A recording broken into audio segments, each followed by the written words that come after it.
अचानक ही बूढ़ा वैद्य चौंकते हुए, हाँ, भले ही हम इस बीमारी को अभी के लिए दबा लें, लेकिन ये कोई परमानेंट सॉल्यूशन नहीं है। अवनी ने कुछ देर सोचा और उसे ऐसा लगा कि पुष्कर सही कह रहा है, इसलिए उसने इस बार पुष्कर को थोड़ी नरम निगाहों से देखा। बूढ़े वैद्य ने पुष्कर से कहा, तुम बहुत अच्छे हो, लेकिन इनके शरीर से जहर को निकालना कोई आसान बात नहीं है। बूढ़े वैद्य ने यह बात गंभीरता से कही।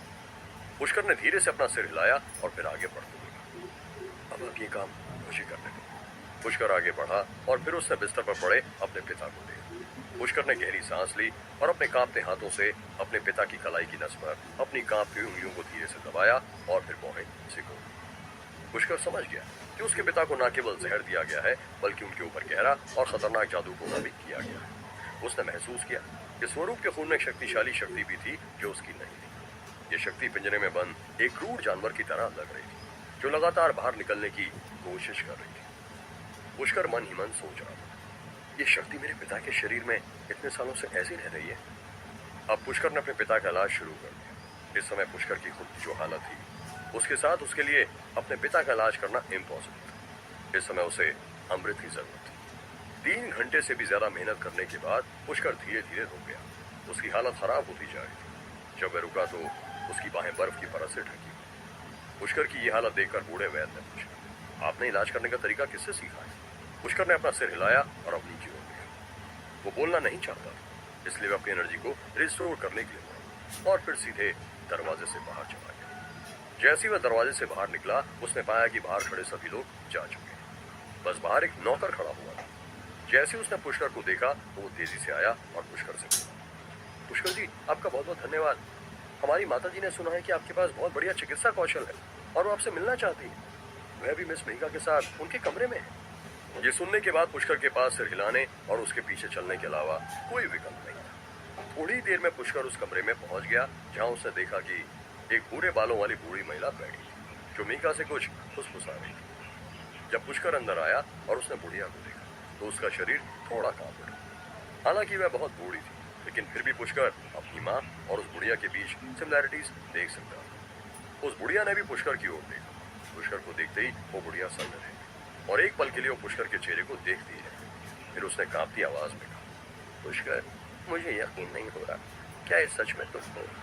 पुष्कर का सिर घूम गया और वो 2 कदम पीछे हट गया। पुष्कर सोचने लगा के लिए सुनते रहिए ये एक्साइटिंग कहानी आपके दोस्त सात्विक के साथ सिर्फ पुष्कर द करेक्टर। बुढ़िया की आंखें अचानक नम हो गई और उनमें से आंसू बहने लगे। फिर वो दुखी होते हुए, तुम बिल्कुल अपनी माँ जैसे दिखाई देते हो। जब वो छोटी थी तो बिल्कुल तुम्हारे जैसी ही लगती थी पुष्कर। मैं तुम्हारी नानी, जब तुम 1 साल के थे तब मैंने तुम्हें आखिरी बार अपने गले से लगाया था। जब नानी बोल रही थी तो उनका शरीर कांपते हुए पैरों के साथ नीचे झुकने लगा। मेघा इतनी हैरान थी कि वह कुछ बोल ही नहीं पा रही थी। जब उसने नानी को नीचे झुकते देखा तो वह तुरंत उनकी मदद करने के लिए आगे बढ़ा। उसी समय उसने पुष्कर की ओर देखा और कहा, पुष्कर, ये क्या हो रहा है? मुझे कुछ तो बताओ। पुष्कर ने अपनी दुबली पतली नानी को देखा और फिर उसका दिल भी कांप उठा और वह चिल्लाने से खुद को रोक नहीं सका। नानी, नानी ने कहा, मुझे पता था ये तुम ही हो। मेरी आंखें धोखा नहीं खा सकती। नानी ने अपना बूढ़ा हाथ बढ़ाया और पुष्कर का हाथ थाम लिया।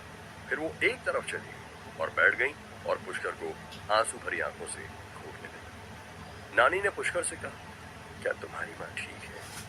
नानी हमेशा ही अपनी बेटी की सबसे ज्यादा परवाह करती थी। नानी ने कहा, मैंने उसे बहुत सालों से नहीं देखा है और मुझे नहीं पता कि वो कैसी होगी। पुष्कर ने कहा, वो ठीक है। पुष्कर को समझ नहीं आ रहा था कि वो क्या कहे। उसकी माँ आमतौर पर नानी का जिक्र नहीं करती थी, कम से कम उसके और उसकी बहन के सामने तो कभी नहीं। नानी ने पूछा, क्या वह वापस आ गई है? नानी ने अपना सिर ऊपर उठाया और दरवाजे के बाहर देखा। अचानक उन्हें कुछ याद आया। वो खुद पर हंसने लगी, जैसे कि वह कुछ सोच रही। उन्होंने कुछ सोचते हुए कहा, वो कैसे वापस आ सकती है? काश। पुष्कर ने गहरी सांस ली और क्या हुआ? पुष्कर के कंफ्यूज एक्सप्रेशन को देखकर नानी समझ गई कि पुष्कर को ये सारी बातें समझ नहीं आ रही, इसलिए उन्होंने मुस्कुराते हुए कहा, लगता है तुम्हें सारी बातें शुरू से समझाने के लिए मुझे काफी मेहनत करनी होगी। ये कहते हुए नानी ने एक नजर मेघा को दिया। पुष्कर ने तुरंत कहा, नानी, आपको जो भी कहना है कहो, मेघा पर मुझे पूरा भरोसा है। हालांकि मेघा को पुष्कर की फैमिली के सीक्रेट जानने में कोई इंटरेस्ट नहीं था, लेकिन पुष्कर को अपने ऊपर विश्वास को देखकर उसे काफी खुशी हुई। नानी ने कहा, हमारा परिवार एक बहुत बड़ा परिवार है और हमें प्राचीन काल से ही यह जिम्मेदारी मिली है कि हम रेगिस्तान में बसे हुए इस मिस्टीरियस एरिया की और यहाँ के इल्यूजन वर्ल्ड मतलब माया दरवाजे, जिसे हम इल्यूजन गेट भी कहते हैं, उसकी रक्षा करें। हम किसी को भी ऐसे ही उसके अंदर नहीं जाने दे सकते और ना ही किसी को आसानी से बाहर जाने दे सकते हैं। जैसे तुमने अर्जुन के बारे में तो सुना ही होगा, वो पूरे भारत की रक्षा करता है, लेकिन उसने हम लोगों के साथ किया हुआ है और वो बाहर के लोगों को कभी भी हमारे इस क्षेत्र में आने की परमिशन नहीं देगा। लेकिन साथ ही साथ हम लोगों को बदले में यहाँ रहने वाले लोगों को बाहर जाने से रोकना होगा। पुष्कर को ये सारी बातें पहले ही स्पेशल फोर्सेस में पता थी और वो ये भी जानता था कि इस क्षेत्र में रहने वाले लोगों पर भारत का कानून लागू नहीं होता।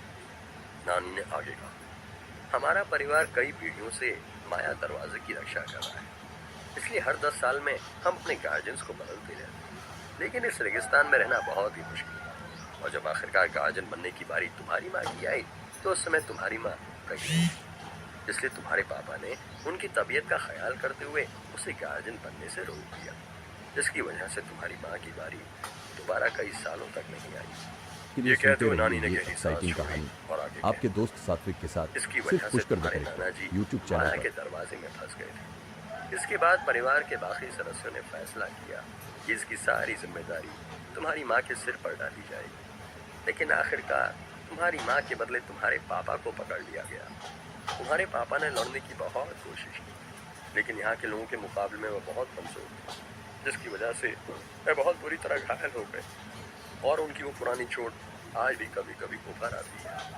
अब पुष्कर को नानी की कहानी सुनकर थोड़ा बहुत अंदाजा लग चुका था। पुष्कर सोच रहा था, अब मैं समझ चुका हूँ कि क्यों पापा में छोड़कर हमसे अलग रह रहे थे और क्यों उनके शरीर में इतनी ज्यादा ताकत है। जरूर इस खतरनाक जगह पर रहने की वजह से कई तरह के जहर, तंत्र मंत्र और जादू टोने की वजह से उनके शरीर में शक्तियां पैदा हो गई।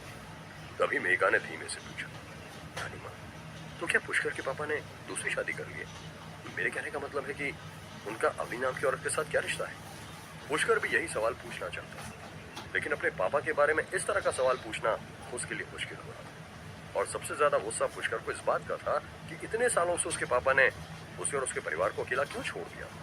पुष्कर के एक्सप्रेशन देखकर उसकी नानी ने मुस्कुराते हुए कहा, बेवकूफ लड़के, तुम्हारे पापा उस तरह के आदमी नहीं है। एक काम करो, तुम ये बात अपने पापा से खुद ही जाकर पूछ लेना। जहाँ तक अवनी का सवाल है, तो वह माया के दरवाजे से आई हुई एक लड़की है और तुम्हारे पापा के साथ रहना उसकी मजबूरी है, नहीं तो तुम्हारे पापा और वो दोनों ही मारे जाएंगे। तुम इस तरह समझो, अगर तुम्हारी माँ माया के दरवाजे की रक्षा कर रही होती तो माया की दुनिया के अंदर से एक आदमी आता जो कि तुम्हारी माँ के साथ साथ गार्जियन बनकर घूमता, समझे? पुष्कर और मेघा दोनों ही हैरान थे और सोच रहे थे, आखिर ये सब चल क्या रहा है? इन गार्जियंस को माया की दुनिया के लोगों के साथ क्यों रहना पड़ता है, और वो भी पूरे 10 सालों तक? आखिरकार इस माया की दुनिया के अंदर है क्या, और आखिर माया के दरवाजे की सुरक्षा करने की जरूरत ही क्या है? फिलहाल के लिए नानी की बात सुनकर पुष्कर के दिल में अपने पापा के लिए गुस्सा कुछ कम हो गया था। तभी पुष्कर की नानी ने उठते हुए कहा, माया की दुनिया से तो हम कई सारी चीजें ले चुके हैं, चलो मैं तुम्हें दिखाती हूँ। जब पुष्कर ने यह सुना तो उसके दिल में एक उम्मीद जाग गई, क्योंकि उसे प्रियंका की बहुत चिंता थी, इसलिए उसने नानी से प्रियंका के बारे में पूछा। पुष्कर की नानी ने तुरंत अपने कबीले के एक आदमी को बुलाया और पूरे क्षेत्र में प्रियंका को ढूंढने के लिए लोगों को लगा दिया। जब उस आदमी ने पुष्कर से प्रियंका का स्केच बनाने के लिए तस्वीर मांगी तो पुष्कर ने तुरंत फोन खोलकर प्रियंका की फोटो दिखा दी, लेकिन उस शहर में एक भी प्रिंटर नहीं था, ये एक्साइटिंग इसलिए कहानी एक चित्रकार को बुलाया आपके गया दोस्त जो सात्विक हाथों के से साथ प्रियंका का सिर्फ स्केच पुष्कर दत्त बनाने लगा। यूट्यूब चैनल लेकिन पुष्कर के पास समय नहीं था, इसलिए उसने तुरंत सेकंड्स के अंदर ही कई सारे स्केच बनाकर तैयार कर दिए। पुष्कर जिस सफाई से और खूबसूरती से प्रियंका के स्केचेस बना रहा था, वो देखकर मेघा को काफी जलन हो रही थी। आखिर में उसने भी पुष्कर की मदद करने का फैसला किया। दूसरी तरफ जनरल स्वरूप अब तक जाग चुका था, और जब उसे पता चला कि पुष्कर ने उसकी जान बचाई है और पुष्कर उसकी सास के साथ बात करने गया है, तो जनरल स्वरूप जोर जोर से हंसने लगा और पुष्कर से मिलने चला गया। कमरे में पहुंचने के बाद जनरल स्वरूप को केवल अपनी सास मिली और पुष्कर और मेघा गायब थे। जनरल स्वरूप ने घबराते हुए पूछा, पुष्कर कहाँ है? पुष्कर की नानी ने रोते हुए कहा, तुम इतने बड़े जनरल बन गए हो, लेकिन फिर भी बिल्कुल बेवकूफ हो। क्या तुम बिल्कुल अंधे हो गए हो? पुष्कर तुम्हारा बेटा है। जनरल स्वरूप हैरान होकर, बेटा? अचानक ही जनरल स्वरूप का पूरा चेहरा लाल पड़ गया और वो सोचने लगा। तभी मुझे पुष्कर से एक अपनापन महसूस हो रहा था। क्या पुष्कर सच में मेरा बेटा है? हे भगवान, अगर ये सचमुच मेरा बेटा है तो मैं कितना बुरा बाप हूं कि उससे अपने फायदे निकलवाना चाह रहा था। पुष्कर की नानी ने गुस्से से अपनी छड़ी से स्वरूप को मारा और कहा, मैं अपनी जिंदगी में पहली बार ऐसा बाप देख रही हूँ जो अपने फायदे के लिए अपने बेटे का इस्तेमाल करना चाहता है। तुम इतने बूढ़े हो गए हो फिर भी समझ नहीं पाए कि तुम्हारा बेटा भले ही कम उम्र का है, लेकिन वह तुम्हारी तरह बेवकूफ नहीं है। वो जानता है कि तुम ही उसके बाप हो। जनरल स्वरूप ने कहा, क्या सचमुच? मुझे तो बस ये लग रहा था कि वो मेरी ताकत की वजह से घबराया रहता है। उसने मुझे कुछ नहीं कहा, लेकिन अब जो सवाल मेरे मन में घूम रहा है वो ये है कि वह आखिर यहाँ क्यों आया है? इल्यूजन वर्ल्ड यानी माया दुनिया का क्या राज है? अवनी क्यों उस दुनिया से बाहर आई है?